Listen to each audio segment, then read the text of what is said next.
We should be on. Okay, we are on. Hello, Twitch and future archive video viewers. This is SKK or Charles here, and today we're going to continue our MGA game development, day 6. And last week we were doing states, which meant we were able to modulate our code. This week we will be doing the game object, which will hopefully be able to kind of create a place for other people to create their own game object type classes and for them to appear. So that being said, let's get started. We don't want to delay our time, and today again we have our guest Frank here with me joining the live stream. Hi, Frank. Hello, Charles. Alright. So last week he was busy kind of vacuuming his cat. But obviously every week he joins, and if he has any questions he can ask me. Hopefully be able to fix any problems I have missed during the stream itself. Alright, let's get started.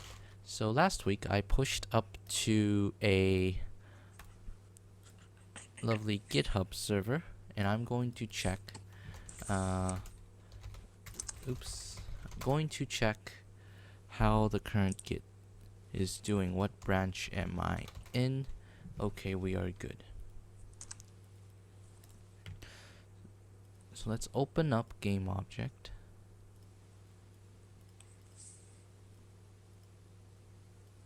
Inside here, just to double check and make sure I'm gonna run this again, and it works smoothly, really good. Okay, GameObject.java. So we tried to create something last time. I believe that was in the test stream on day 1. Most of it is horrible. I recommend you skimming over it, as it was the test stream. That being said, I'll kind of go over what GameObject is in case you don't want to watch it. So GameObject is essentially a class that would manage any game object within our game. What is a game object? Game object is basically anything that has a sprite, anything that will interact in our game, and that will represent something within the game. Hence, game object. Obviously, I'm not trying to copy a specific design structure for game programming. Maybe there is a name for this design structure, but as of now I'm going to do this way, as that's what I have thought of. Originally I wanted to try entity component systems. However, due to the level of this project, I do not want to get too complicated. That being said, the GameObject class here is also very simplistic, as the game itself is not large enough to warrant a very sophisticated system. Alright, now with the disclaimer out of the way, let us continue. Let me add a class description so that we don't forget. An abstract class that deals with any classes involving in-game objects that will interact with each other. So sprites will be assigned for each game object. Now, sometimes what people would do is create a class that would have just a sprite class, so they would extend a renderable class or something along those lines, such that if they wanted to have game objects that are invisible, they can do that. For our case, we will say that all game objects must have sprites. If they don't, well, give us one anyways, as basically our game would have players, enemies, and emitters. Now emitters themselves will be off screen, and so whether or not it is viewable would not really matter, as we don't want enemies popping out of existence in the middle of nowhere. In fact, actually, now that you mention it, what if we do want enemies popping out of nowhere? Frank, do you want enemies popping out of nowhere? By nowhere, could it be like some part of the map that you thought was not an enemy? No, like Like, just appearing out of thin air. oh, thin air. Yes. Nah, that's kind of weird. Okay. Then we will not need a renderable class. Cool. Let's see how I programmed this previously. So we have a linked hash map, which will have all the possible game objects. We also have is initialized, which is just an internal helper for the game object static. Let's see here. We have the function to update each individual game object per frame. Actually, let me double check something.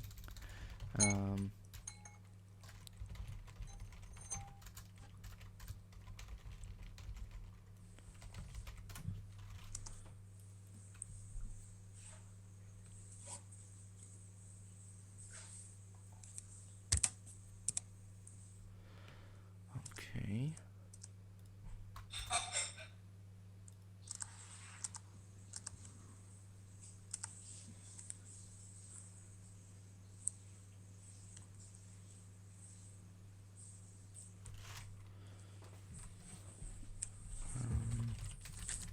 Yep, we are able to do what I was thinking. So we have different functions. We have the name of the string, we have the default constructor, we have the name of the constructor, we have the update, we also have the tick, and what that does is it would be called inside our state such that inside the update. So I'm going to do GameObject, and this will basically update any logic that any GameObject has. And we need delta time, so believe GDX has its own delta time here. GDX delta time. See if we have it.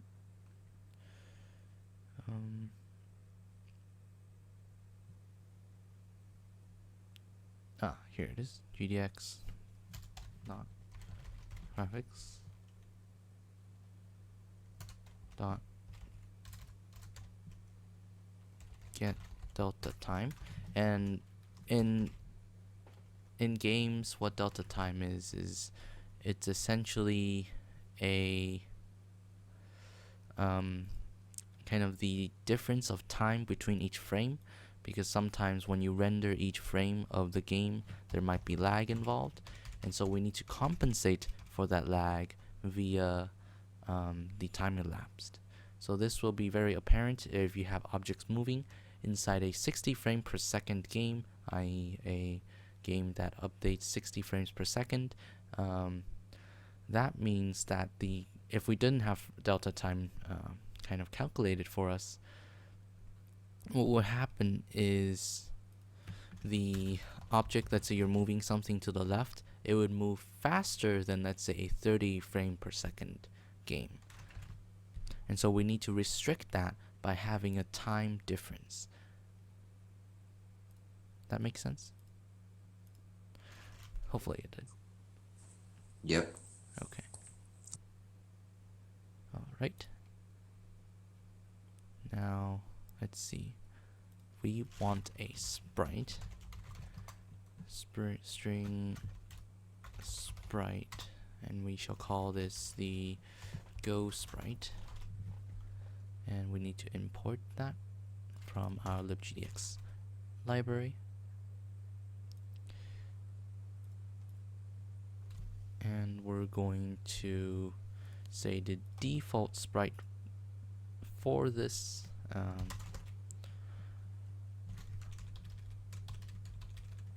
class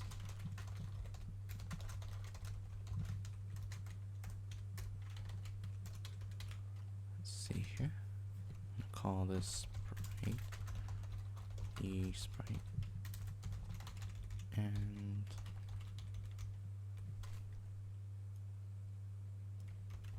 going to do this.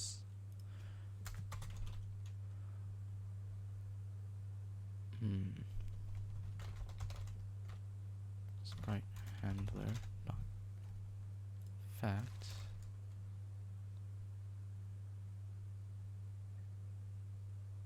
Let's see here.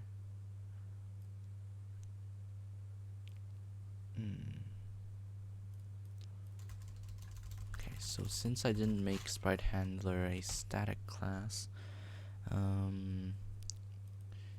need to get it somehow. Let's see. Okay, it's inside our game. So nga dot get sprite handler dot get default container dot sprite. Do I have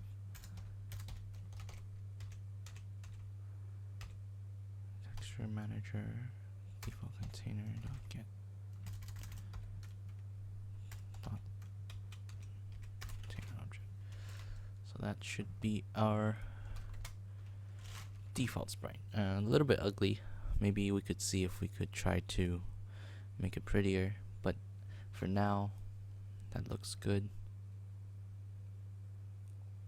Yeah, okay, looks good. So GameObject sprite default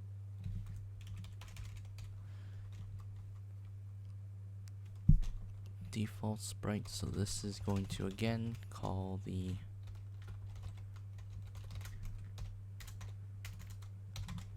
class, pass it in like that, and thus our go sprite would equal to default sprite. There we go. Let's see here.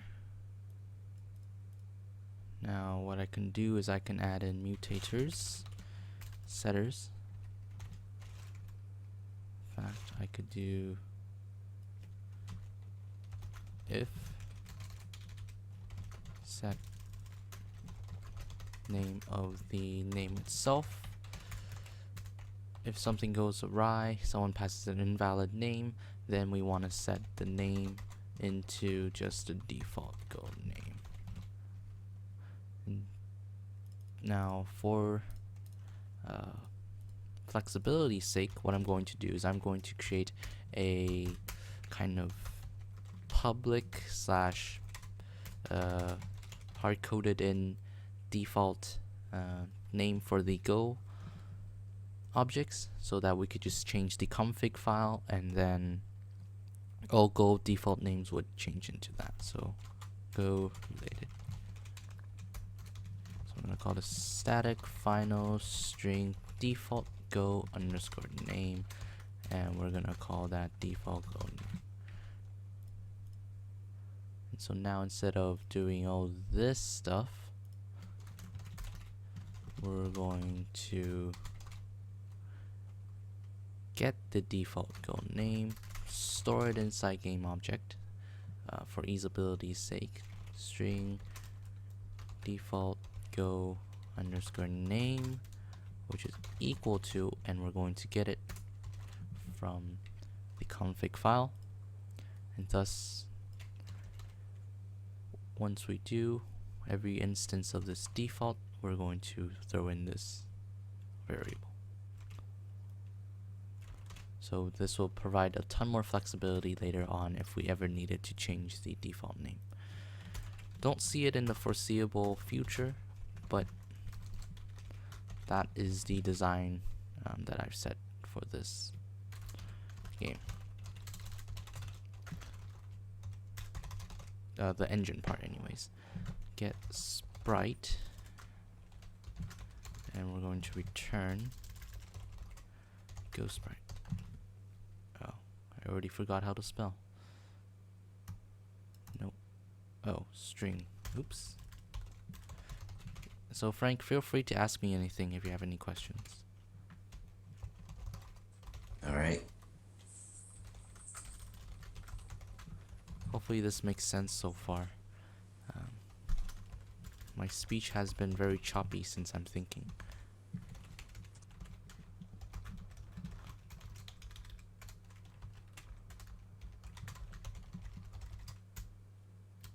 Actually, since we're in Java, we're gonna use that for Java docs.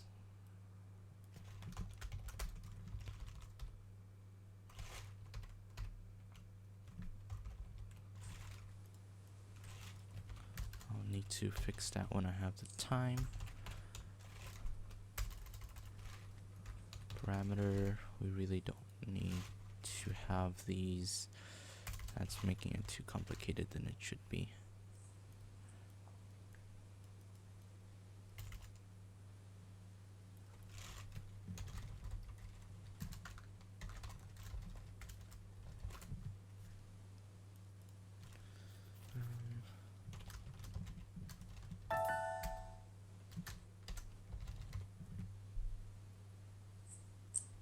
Okay.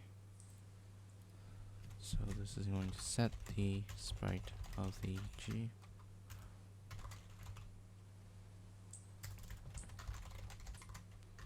Sprite is null, returns false.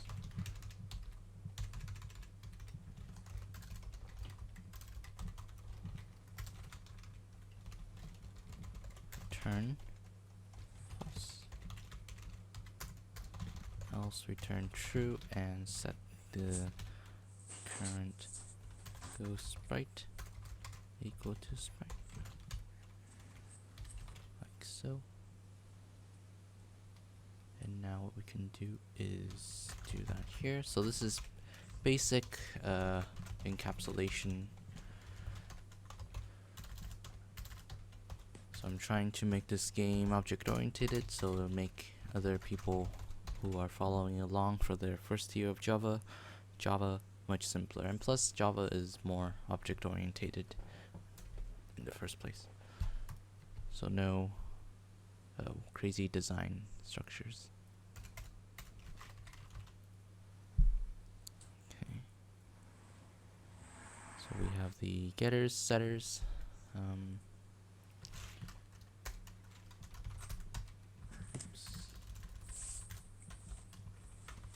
This is unrelated, but Okay. I hear from all my friends that physics at Dianza is like incredibly hard.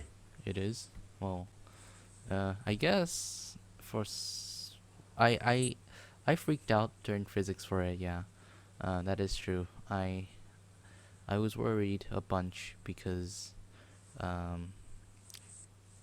physics is one of those things that, since I didn't take a college level based physics prior, I was like, oh man, this is hard, because physics, the requirement is Calc 2 or Math 1B. And in Math 1B, we just started integration.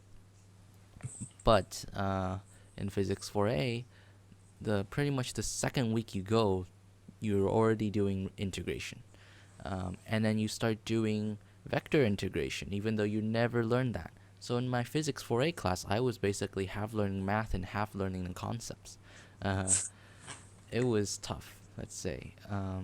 But at the end, because I took Physics 4A and I got that mentality, and most of the math pretty much is the whole line integration and the whole dot products and everything, cross products, all of that, even though you didn't learn it, once you learned it in Physics 4A, 4B became much simpler.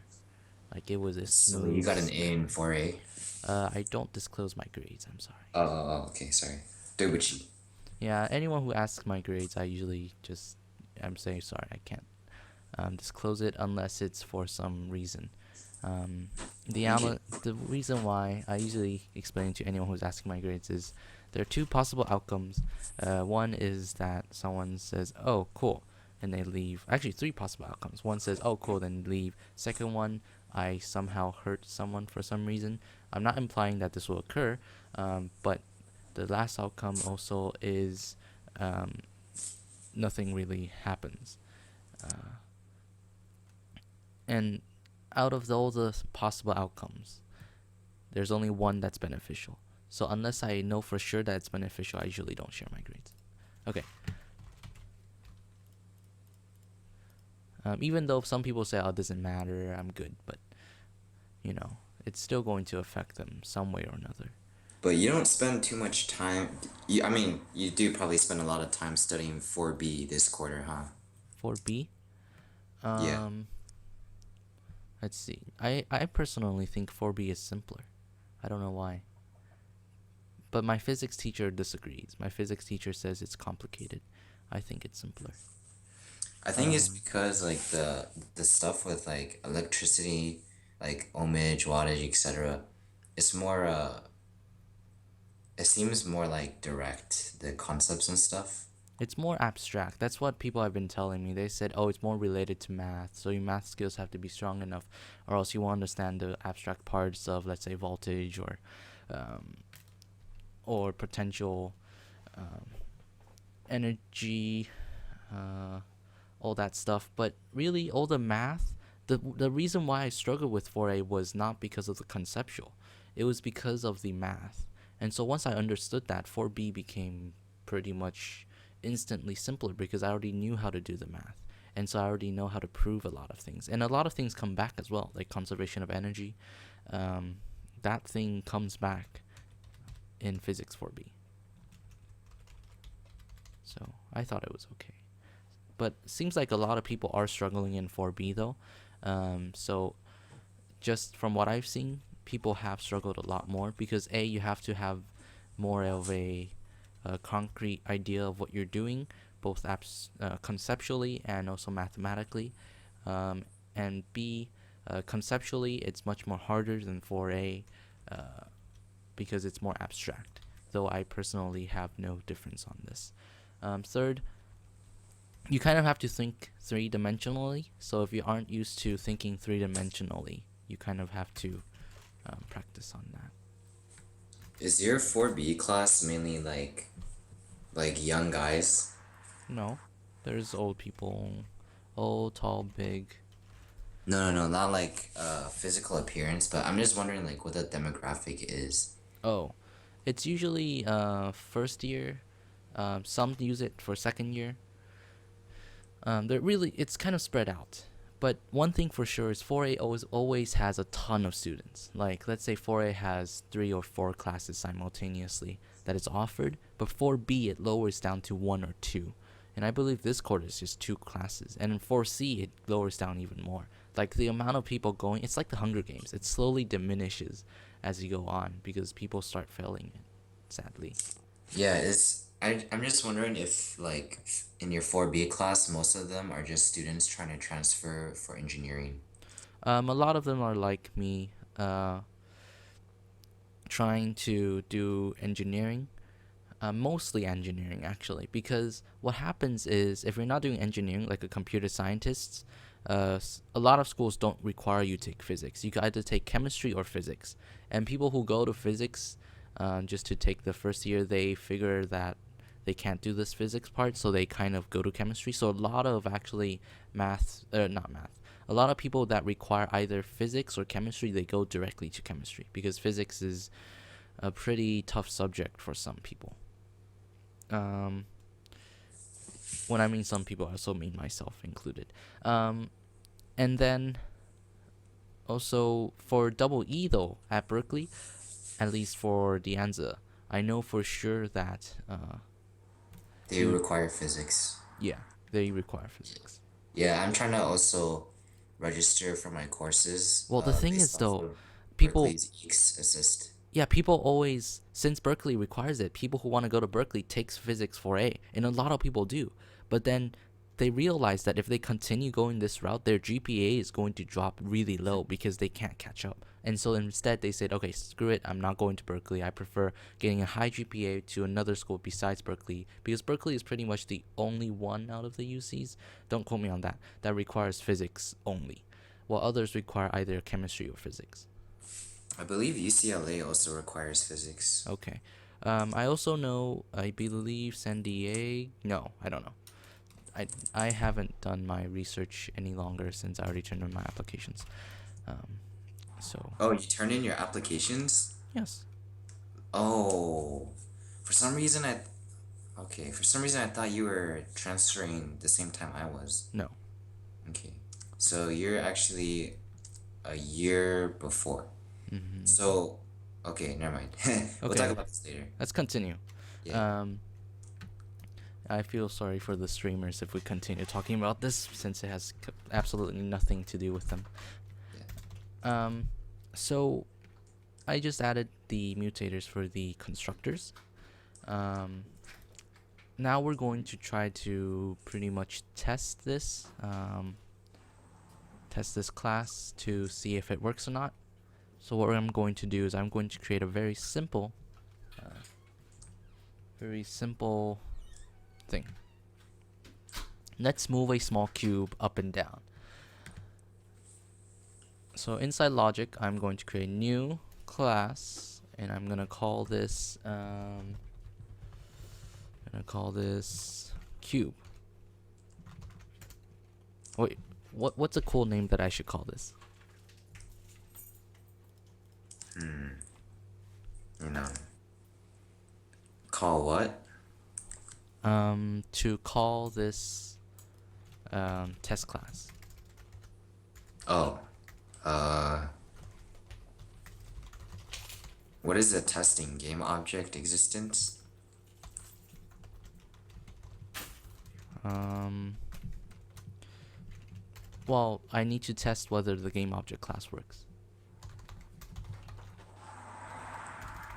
Why not just call it test class or game object test? Something cool, something fancy, so that way we Fancy. don't bore ourselves. Okay. Uh, got game object test. Got. Or you can call it goat just because it's goat. Game object. Well, I'm trying to create a abstract. movable cube, so let's call something cubic, something cube-like. Okay. Something cubic. Mm-hmm. Cubic test. Cubic test. Is that cool? Let's see. No. But inverse cube ma. That's quite creative.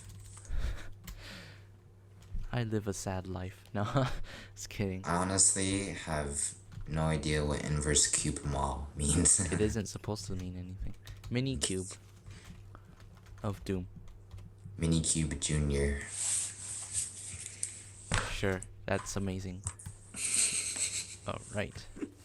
And we're going to superclass. No, not superclass.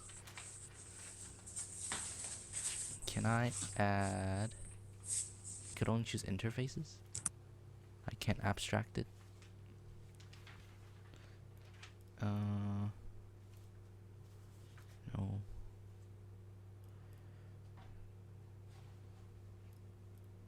It does not allow me to do that. Okay, I'm gonna have to type it myself. So I'm gonna do extends.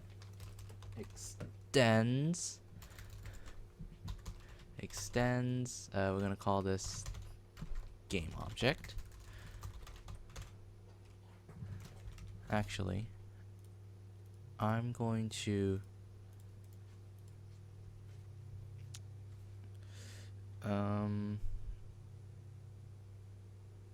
let's see. Okay, Frank. Okay, I'm gonna save this for you guys to code, because if I code it now, I'm pretty much finishing up the thing that you guys are doing.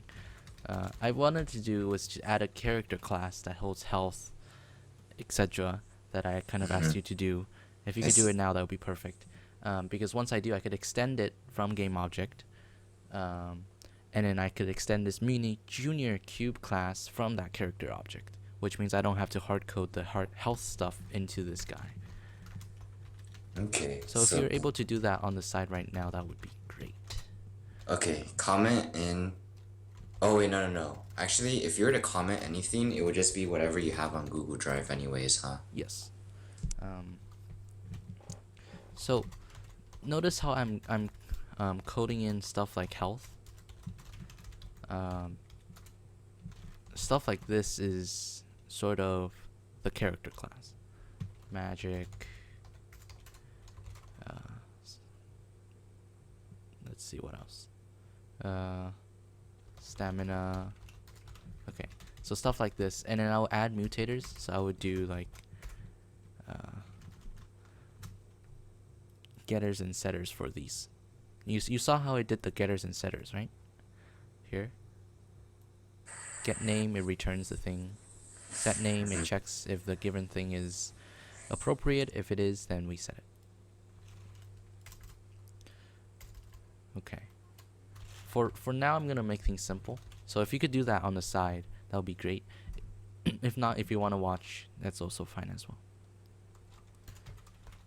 So Do you need it now? no. It's just that if you could code it now, that would be spectacular. Then I can merge it in right now.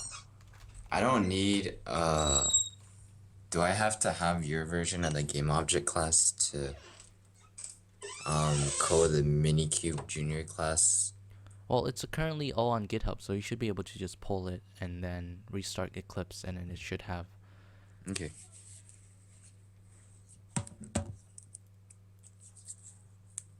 Actually, can you just I guess watch for now. I got it, man. Okay. All right, you got this. The current game object on GitHub doesn't have the get sprite thing that I added, which once I finish the Minikube Junior, I would push that as soon as I can. Actually, let's see, how can I push this right now?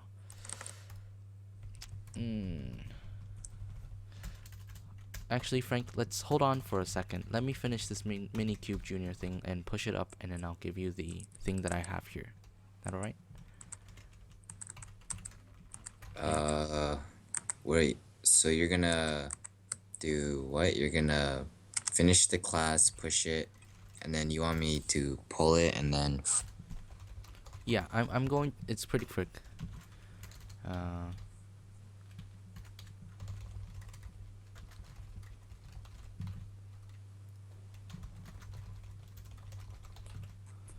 So here's the update class. Let me check.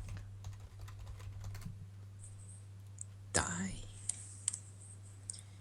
I'm gonna check the libgdx input class to see how input works. Libgdx input. See how we could handle input. Very simplistic. libgdx has a built-in input handler, which means we can do that. It's very similar to what I coded for the sprite handler. This looks pretty complicated. It's basically a global class for sprite handlers. A global class for input. So GDX is sort of that.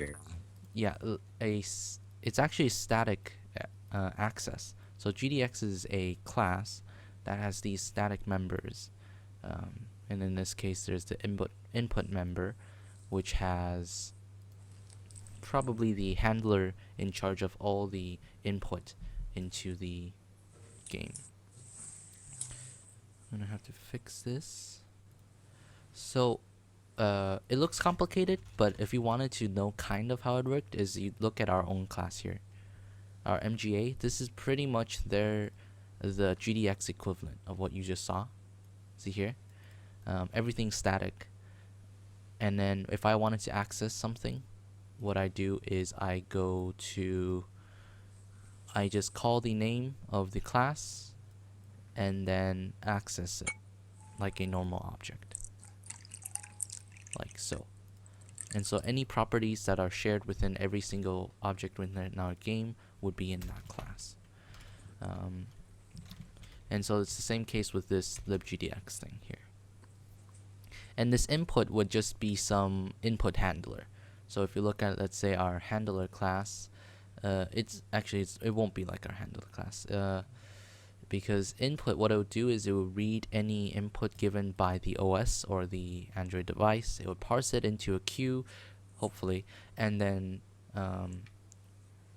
if you call this function, it will check in that queue whether or not that button has been pressed per update. So if we press to the left, we want to move it to the left, like so. Now let's just use the default sprite for now. We're gonna call the default constructor, and then if we move it to the left, what we're going to do is we're going to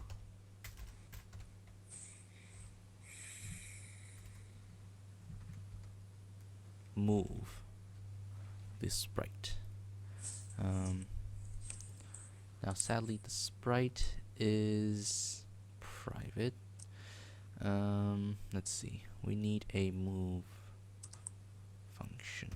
Do we need a move function? For now I'm going to do this. I need to think more about the design orientation, but I make this protected, thus I can just access it like this. Well,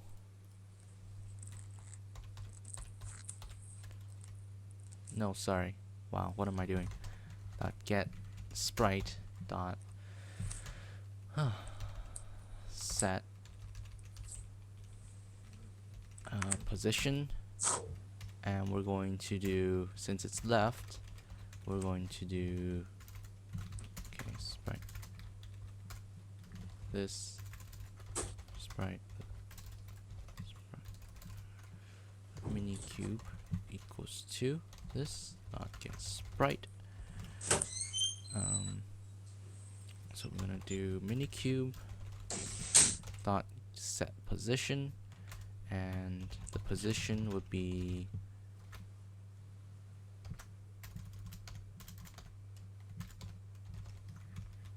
get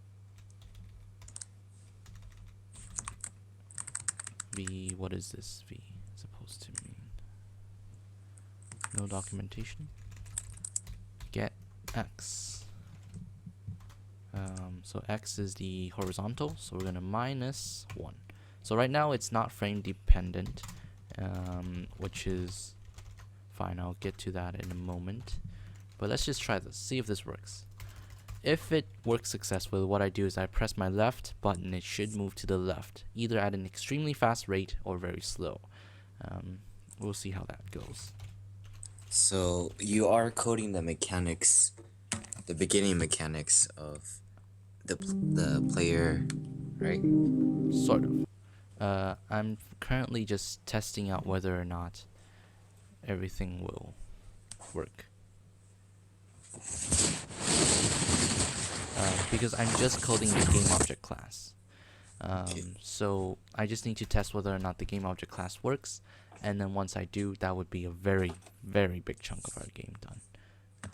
The engine, sorry, the engine, not the logic. Logic has a far ways to go. Okay.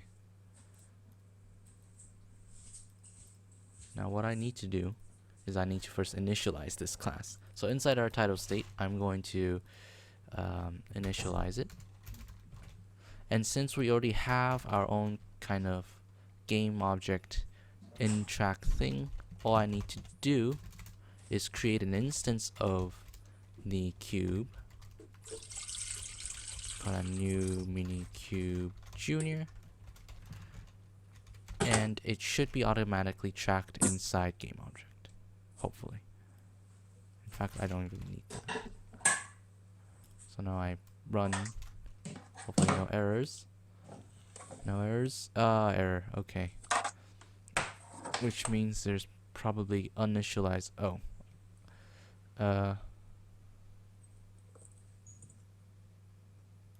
yes, okay.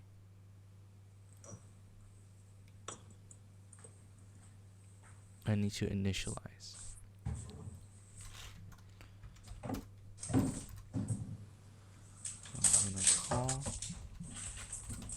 initialize.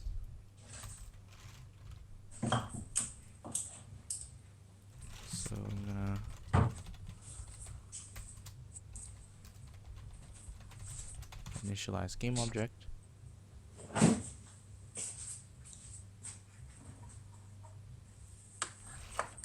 believe this is video.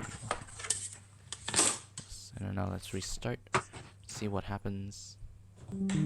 Go. Okay, nothing's happening.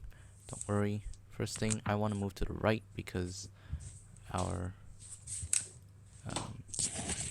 thing is very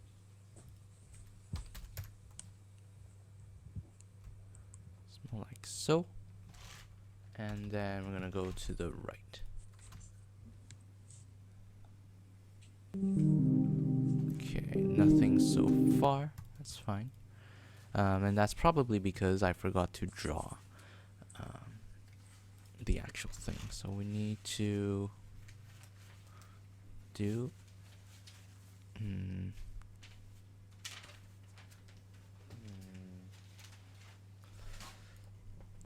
we need to get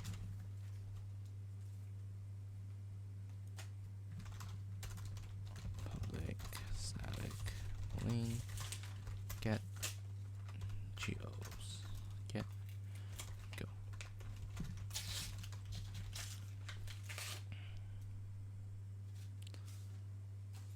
Go LH map. Get this and return this.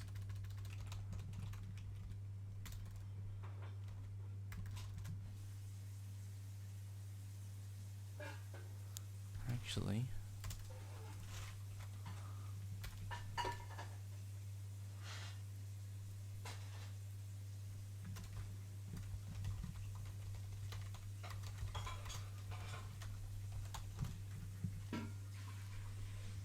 I'm gonna do this.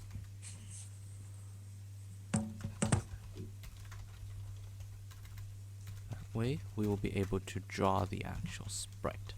Again, this will probably not be final for the game object depending on the design. I don't need to double check on what I wrote on my piece of paper, but for now I'm going to try this out. GDX. Let's see. Alright. Yeah, this is not a good idea.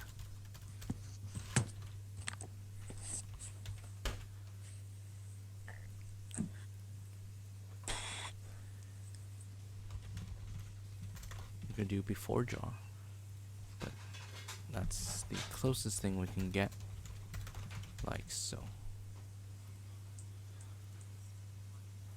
But for now, let's delete that. We don't really need it. So I'm gonna do public static draw.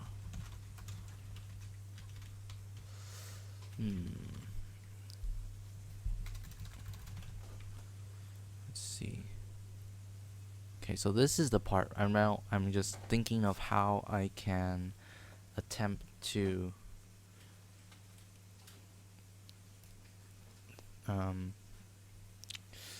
design this. I could either return the image to, let's say, the state, and then the state will render the drawing, or I could attempt to do it inside GameObject. Now, this is a little bit difficult to think of right now just because of how we're going to tackle this. The thing is, how libgdx as it is, it has a batch, and so each batch, each drawing kind of sprite batch is sent each call. So if I make GameObject pass in this huge list of objects, then we'll need to optimize it. But if I built it internally inside GameObject, then the title state doesn't need to matter about that. In fact, I think I'll do that actually, because if I return a list of game objects, of game sprites, sorry, of the sprites within each game object, and then let whoever has the game object static class to draw it, that means that they need to optimize it themselves.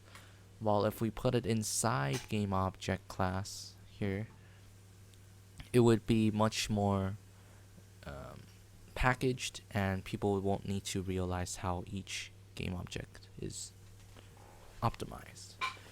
So what we can do is we can add draw method that should be called inside a states draw method.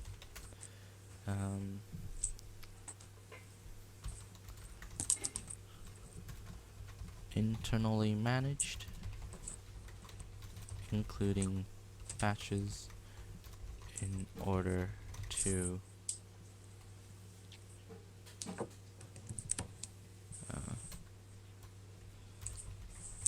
prevent confusion.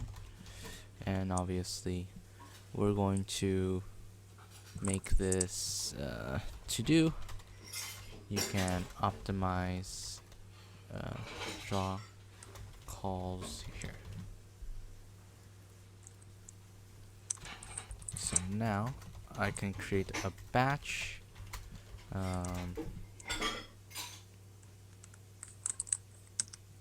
Do I need to initialize the batch? Yes, I do. Alright. Enough. Initialize a batch. We're gonna call batch dot let's see here, dot draw. In fact, I'm gonna do batch dot begin, and then for loop. See if we could use a for each loop here. So do sprite go lh map dot get no.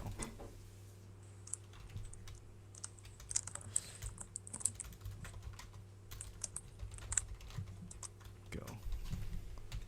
Can I do that? No, I can't do that. Alright. But what I can do is get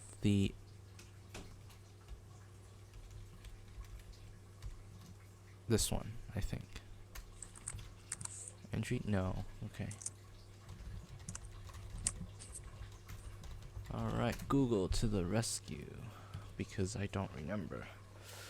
Oh, dot entry set.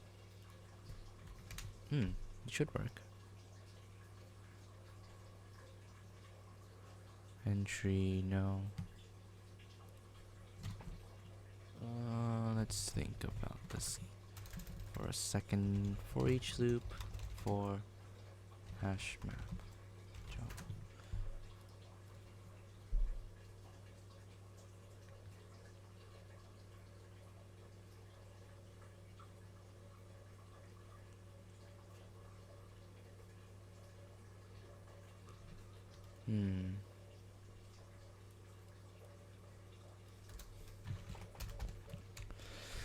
Dot.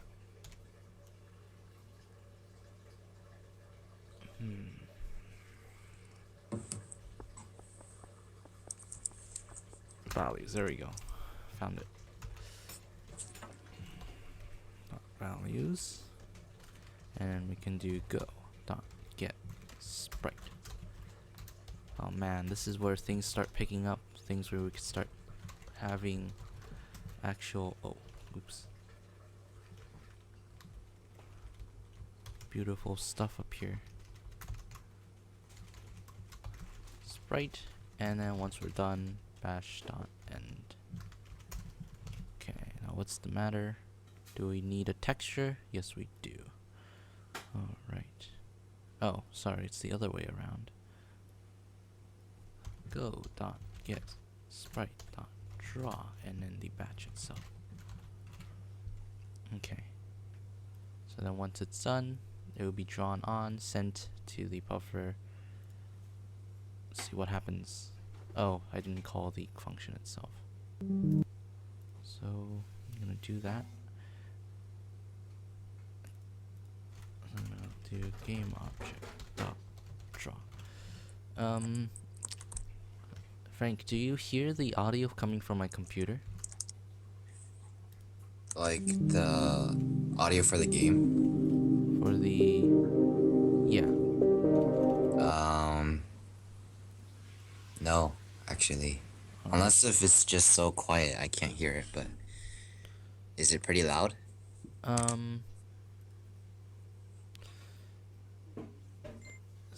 No, it's fine. It's just some... I was just asking if you actually heard it or not, in case I need it later.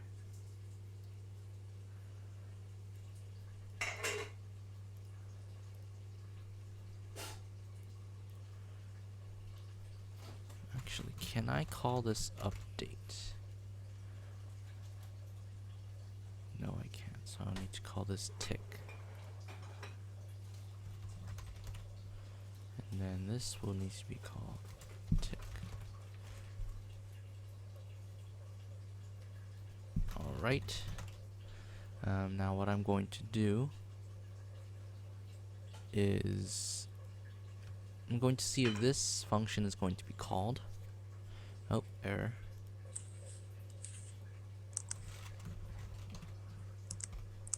There we go. Let's try calling this. Okay. So it does not receive my input. That is perfect. So we need to check how the update function works.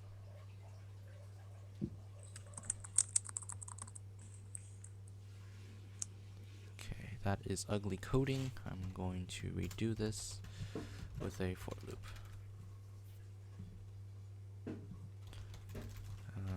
GameObject go, and we're gonna call go hmap dot values. I'm gonna say go dot tick d time, like so, and this should return true.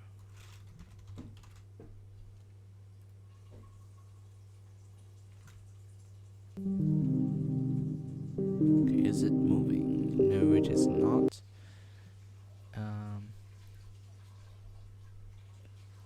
I actually need to check if this is called.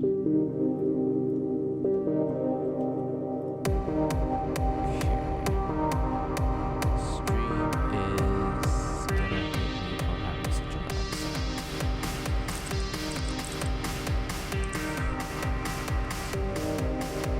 So it's being called. Draw is being called. Yes, that is true. I need to check this function here. Is tick being called? No, it is not being called.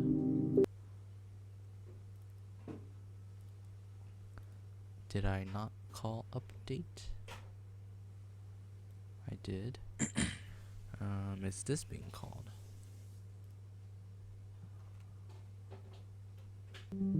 Oh, there's your problem. I think from last week my state manager doesn't have a successful update function. Let's see.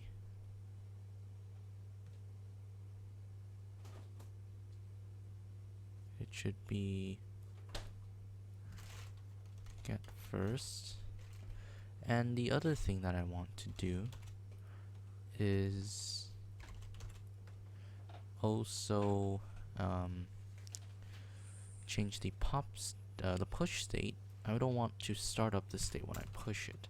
I want to start it up manually for the first state, and then whenever I pop a state, it should start it up automatically.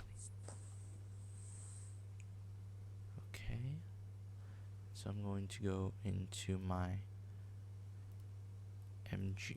I'm going to push state.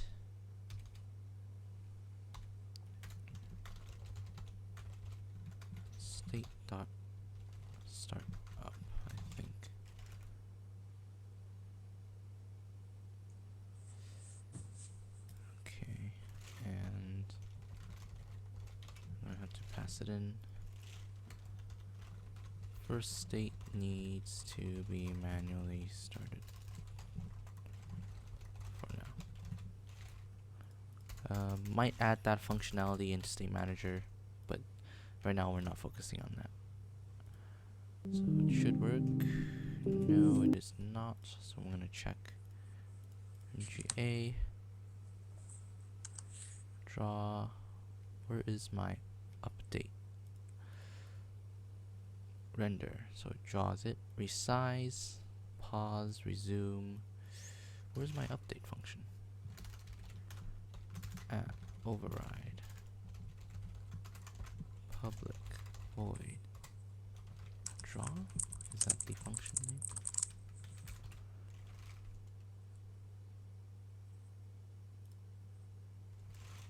Okay, so MGA does not have draw. Let's see. Application adapter.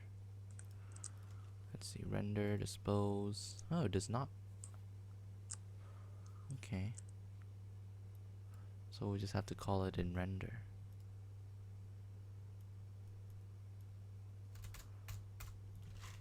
I'm gonna do State Manager.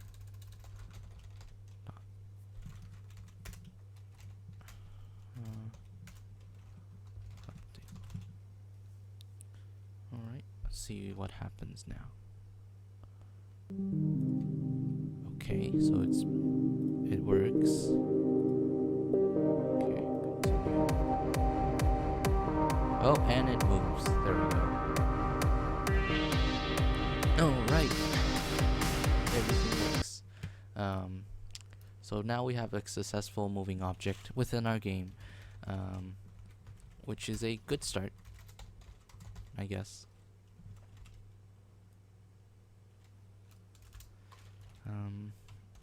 So Frank, I should be able to push it up to the cloud now.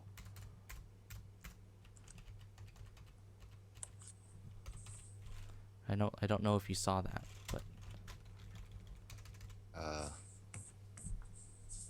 Yeah, I have a paper I have to write. oh, okay. I won't bother you too much. No, it's okay. I just forgot about it and it's due tomorrow. Oh, It's just a summary though, so nothing too challenging. is it English? Yeah, did you take English 2 yet? Yes. Like 2, not 1B? Mm-hmm. 2. Oh, who was your professor? Forgot her name. Oh, her? Okay, Yes. never mind. But you also had to do summaries and stuff and analyses? Yes. Not my favorite, but yes. Yeah, I know. It's time consuming. So this method of movement is actually very bad. So what I'm doing is whenever I press a key, we're going to modulate it to some direction. But the thing is, I'm using else if statements, which is not good. Because what if I press 2 keys at the same time? And the other thing is, this type of movement also has another problem, which is, what if I press, what is the distance of a object if I moved horizontally? Now what it's going to do is going to shift me up to the right and then up 1, which is, let's see, oh, never mind, that's fine. It's just, it gets choppy if I'm not careful.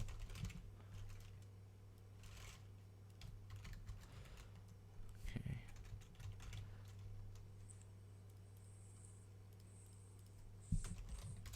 Float move speed should be the actual thing. So now what I can do is move this here.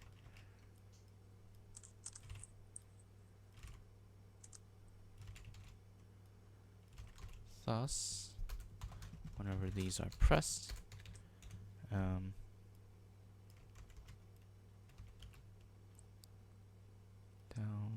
oops, down, up, paste this here. Did you actually read the assigned book for your English class?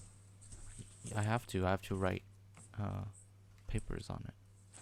It was more reading Oh stuff. wait, you had to write papers off the book, like off the required text. Yes. Dang, we don't have to do that. We just get like small little mini, really, really like general quizzes on the readings. Hmm. Like literally our quiz is just like, what does this word mean in the context of the book? And it's like some word like subculture. Okay. Really easy stuff.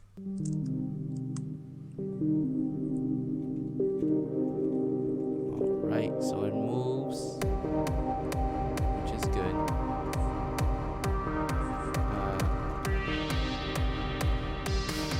So it's slightly lagging. Not sure if it's because of my computer and I'm streaming, or because my frame delta time has problems. Let me double check.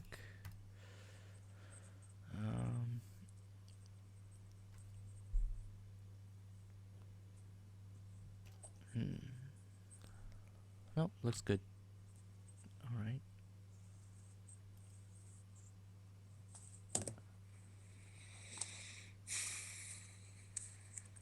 So what I'm going to do now is I'm going to create a vector 2D. Is there a vector 2D in GDX? Yes, there is. Lovely. So, not sure how good you are with your vectors, Frank, but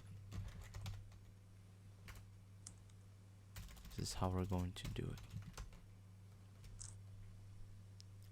So for the move speed, I'm going to also define a vector 2. We're going to move speed.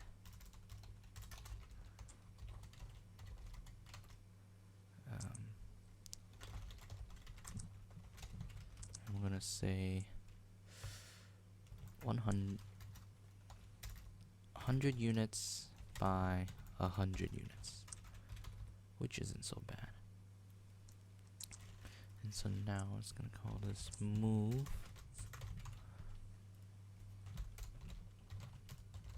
cube dot set position. Is there a function for me to auto-magically convert this? No, there's not. Alright. That sucks. They should do that. So instead of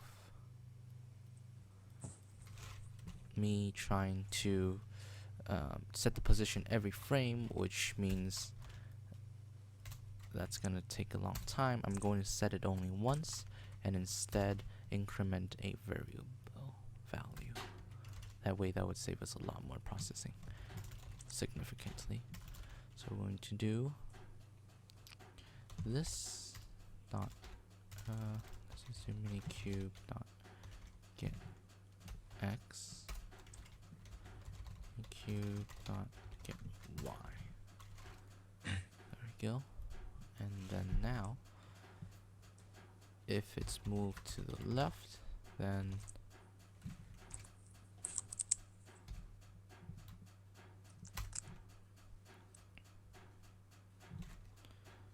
move vect dot x dot x dot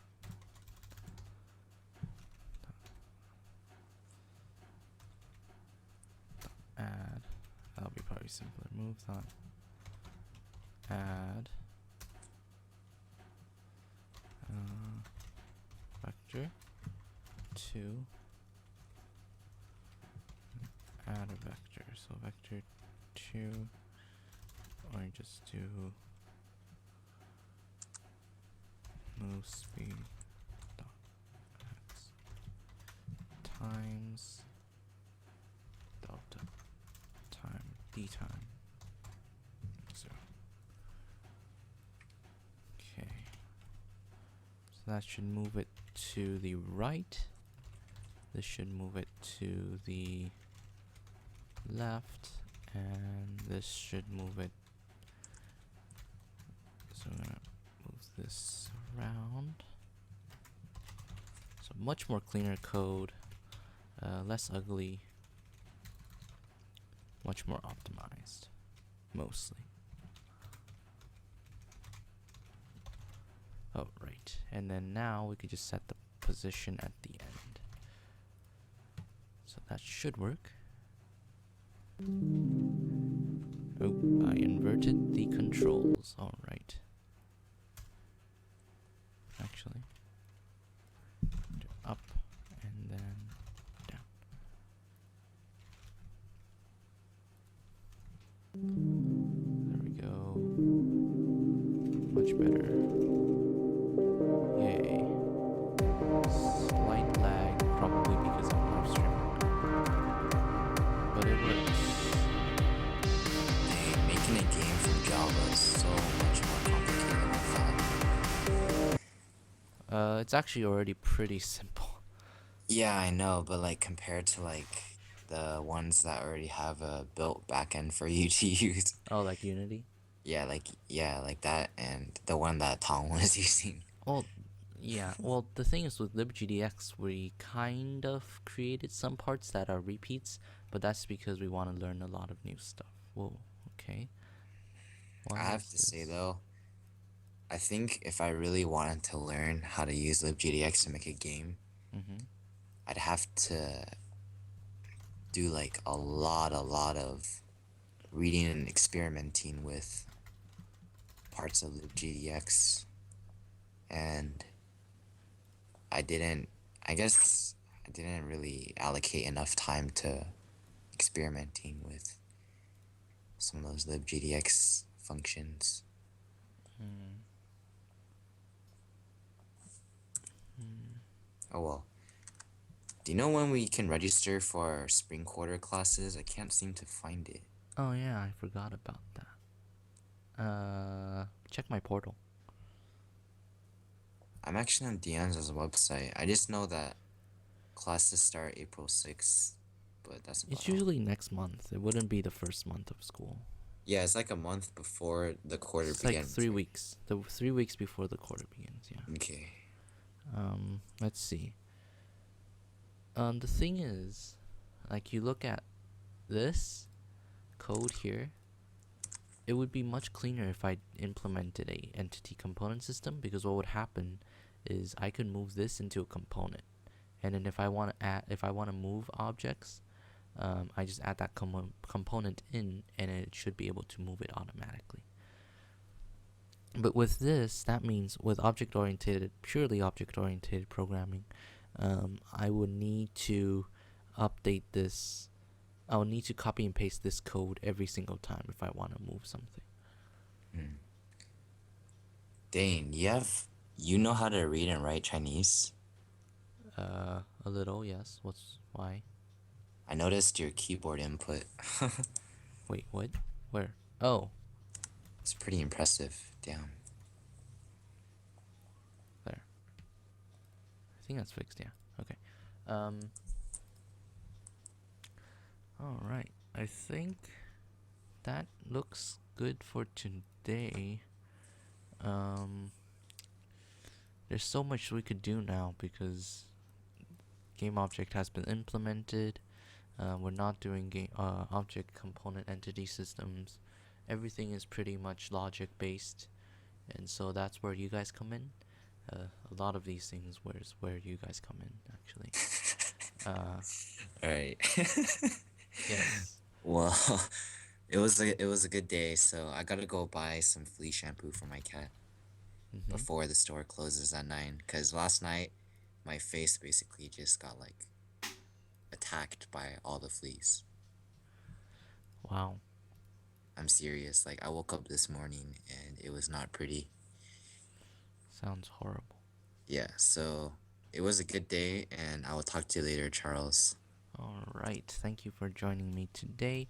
Hope you had fun, and I'll see you next time as well. Okay, one. Okay. Good night. Bye. All right. So we just finished talking with Frank And I think I'm just about done here as well. Thank you very much for watching. As always, this video will be archived at youtube.com. User is programming included. You might need to have programming included as one single word, and you need to press search instead of because YouTube thinks that programming included is 2 words, and it'll automatically search 2 words instead of 1. That being said, they will be archived shortly onto that YouTube channel. All the previous broadcasts will be there, as Twitch will delete any broadcasts within this 2 or 3 weeks, I don't remember. So that is basically what we have finished, the GameObject state, GameObject class. Everything is working as sort of planned. And one final thing is I'm going to add this name here. We're going to call this a test class for GameObject. In fact, what we can do is let's do something interesting. Let's create a custom image for our lovely object. So we're gonna call this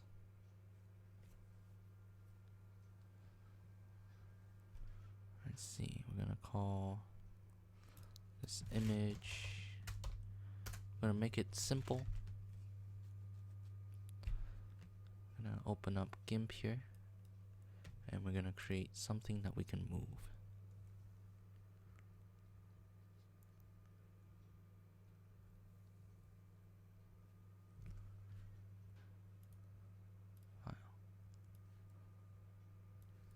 I'm gonna use this thing.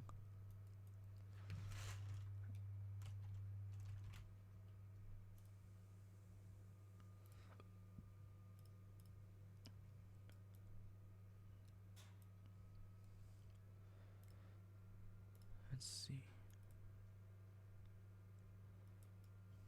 This blue.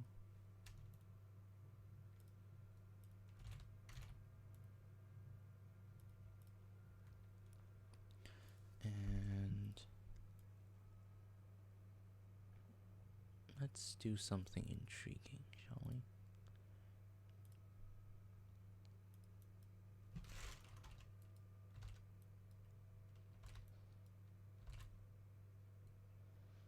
Like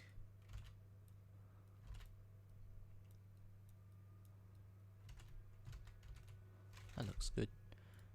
And then now we're going to export as, let's call this Cube Junior.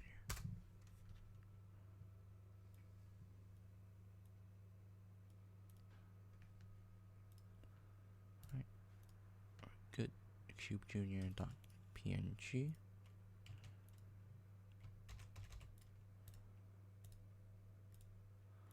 So now we can pass in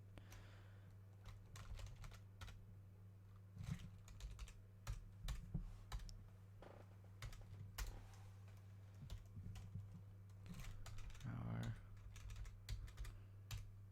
object. In fact, I think what I'm going to do is I'm going to create variables to access these.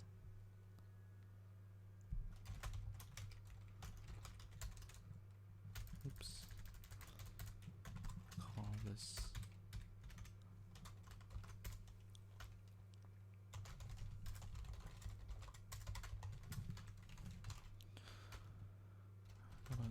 sprite handler.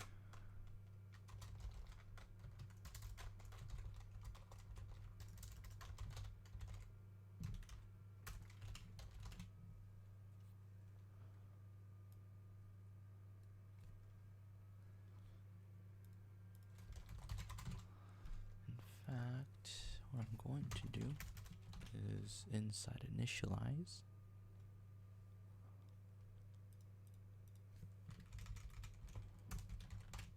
I'm going to do that.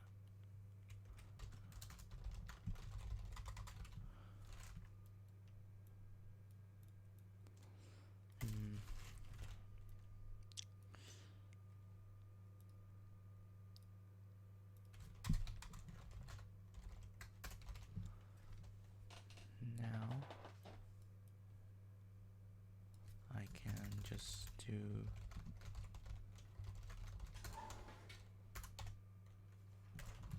there we go. Same here.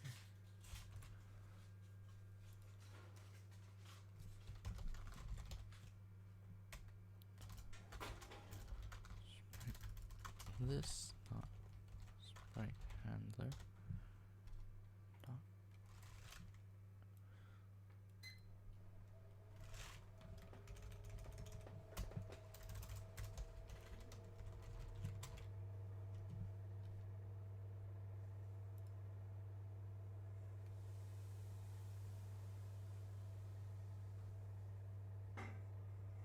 explicitly invoking a constructor. Okay.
Go and do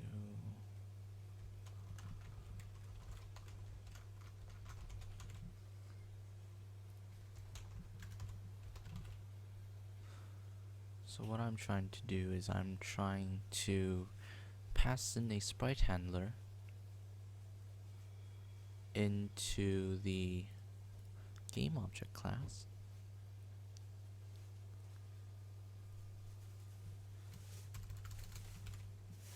That way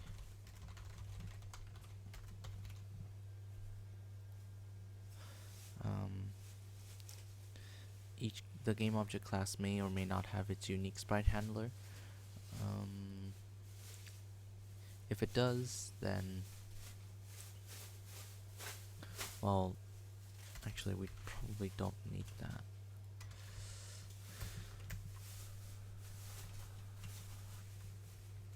We're just gonna call this private and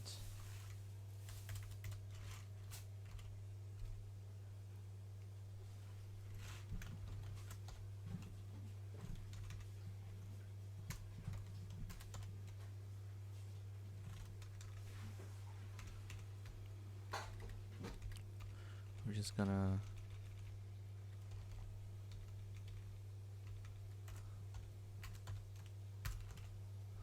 do that like we originally did. But now, down here, we're going to copy and paste this part in here.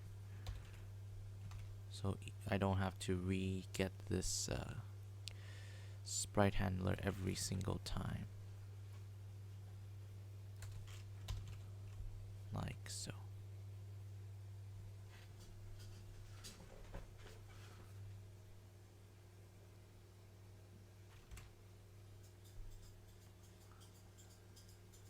There we go. And thus initialize will not need a sprite handler. But now I can call sprite handler.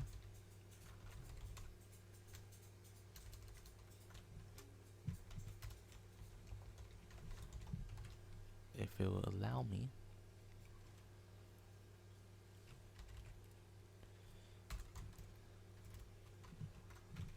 This dot sprite handler dot.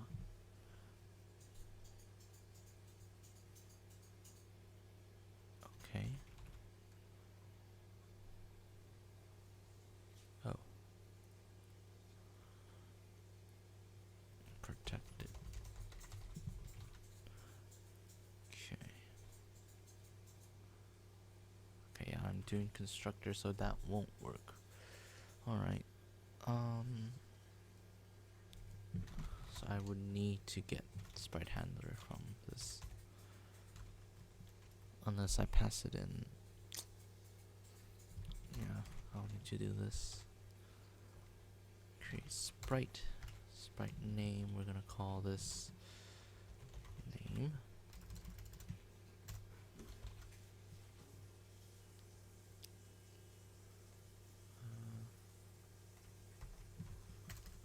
Cube. Or what I could do is I could call super and then just set the name. So we're gonna set the name to I'm gonna call this Cube Junior. And let's see.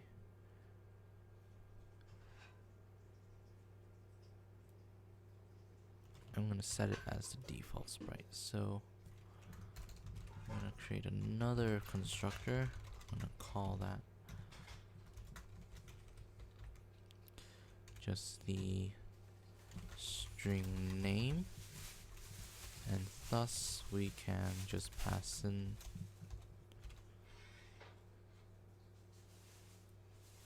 the, let's see,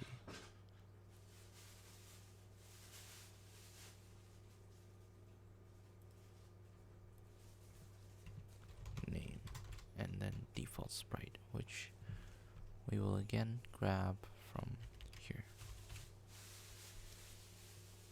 See if there's a way I can tidy this constructor up.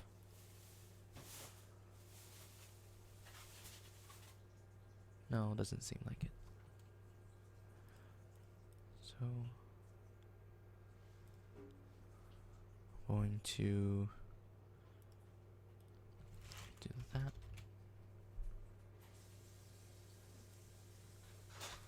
So now I can do this sprite handler. Actually, my bad. Protected.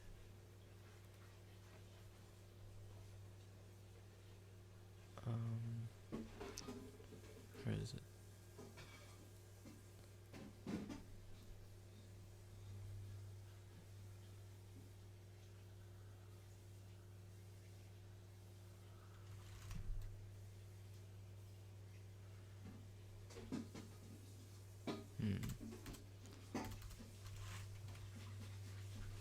Guess we don't need it.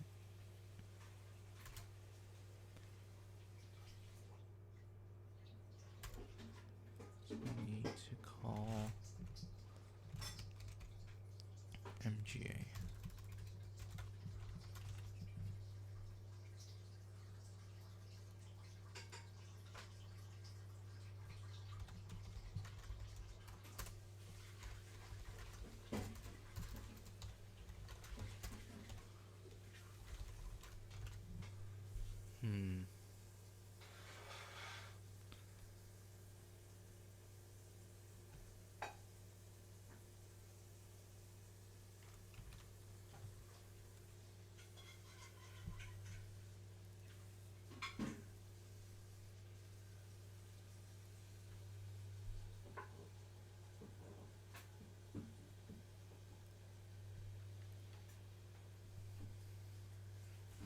Should I have some way to access the sprite handler from here.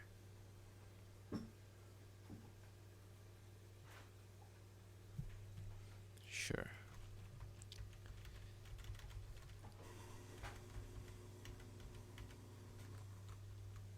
It's fine. So I'm gonna call this mga.getSpriteHandler.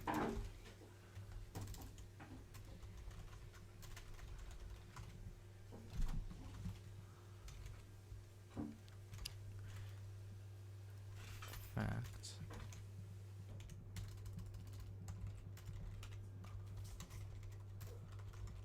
I need a sound handler as well.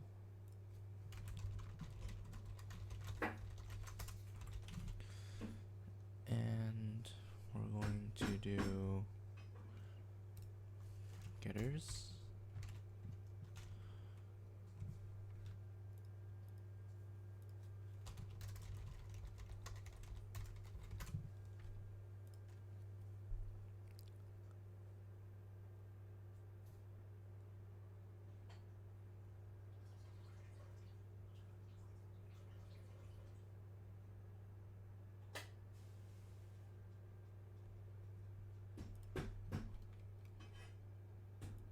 No, we don't need a getter if we do protected, I don't think.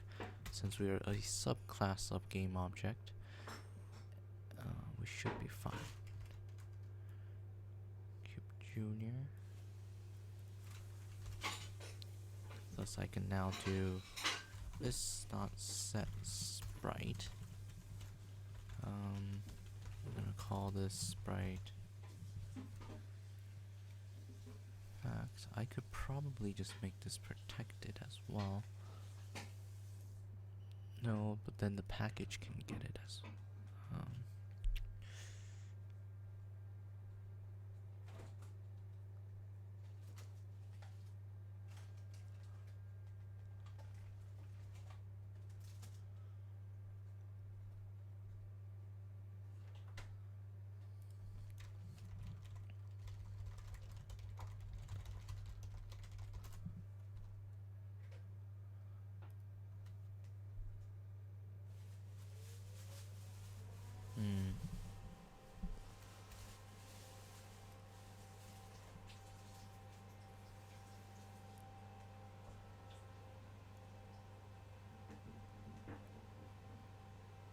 alright.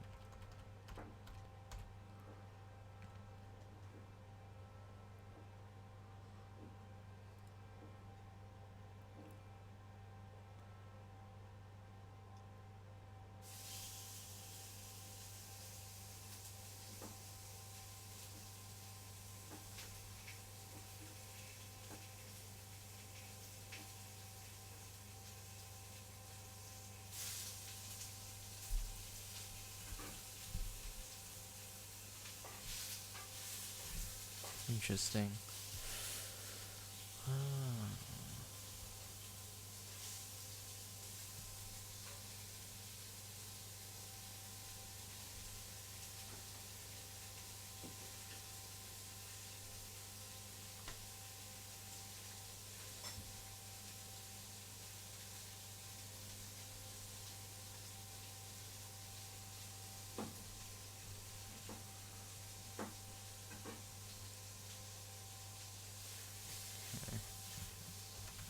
Public sound handler.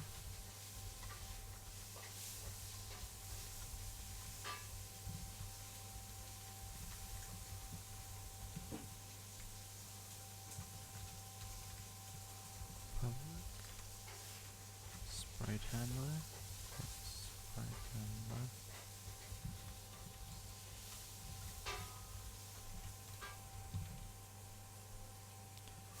Okay, there we go. And so now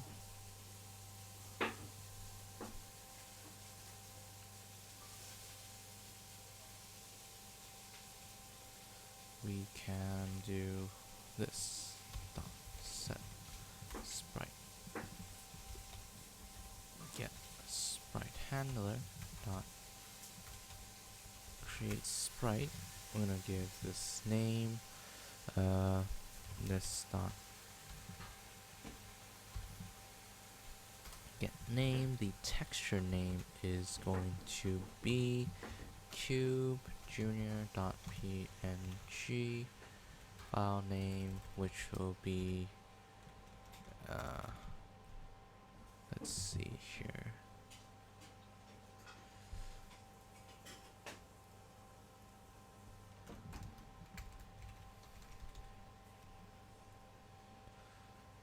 Be under texture slash cube junior.png.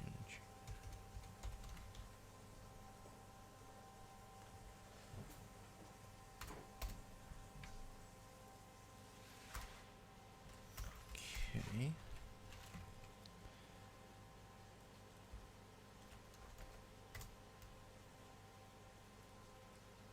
Let's see. Set sprite. See if that works. Oh, it does. Alright. So basically what I was doing was I was trying to figure out a way for us to create a sprite for this object. Now the thing is,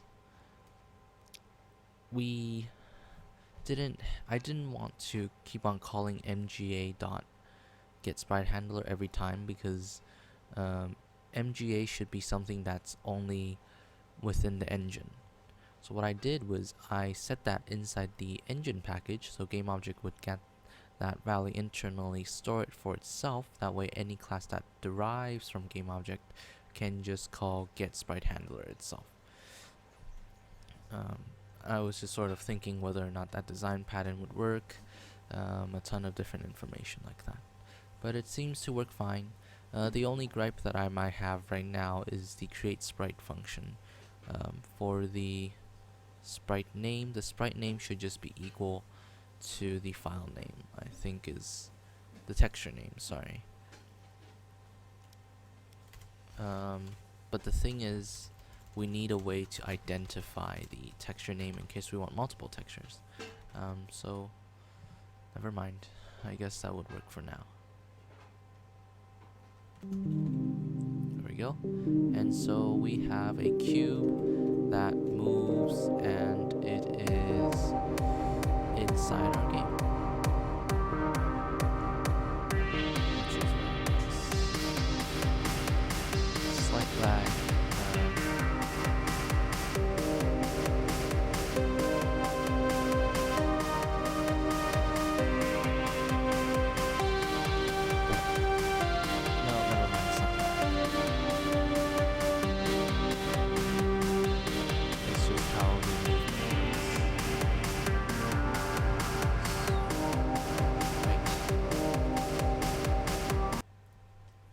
Everything looks good. The movement code, the game object. Yep. So now what I'm going to do is I'm going to actually push this up to the cloud. Click. Git bash. Git add dash dash all. Git status. Okay. rm dash dash cached. That looks okay. mj.gwt.xml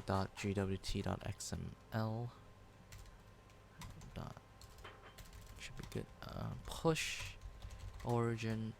Call this engine. Oh, sorry, I forgot to commit. What am I thinking? What should we say? Implemented. Finished game object class, added test cube, what was the name? Mini cube junior test game class for game object. some. There we go. Everything is good. Good. Push origin engine, which is our current branch, and it is in. There we go. So now it should be in the GitHub. GitHub.com, and inside our repository we do indeed have it working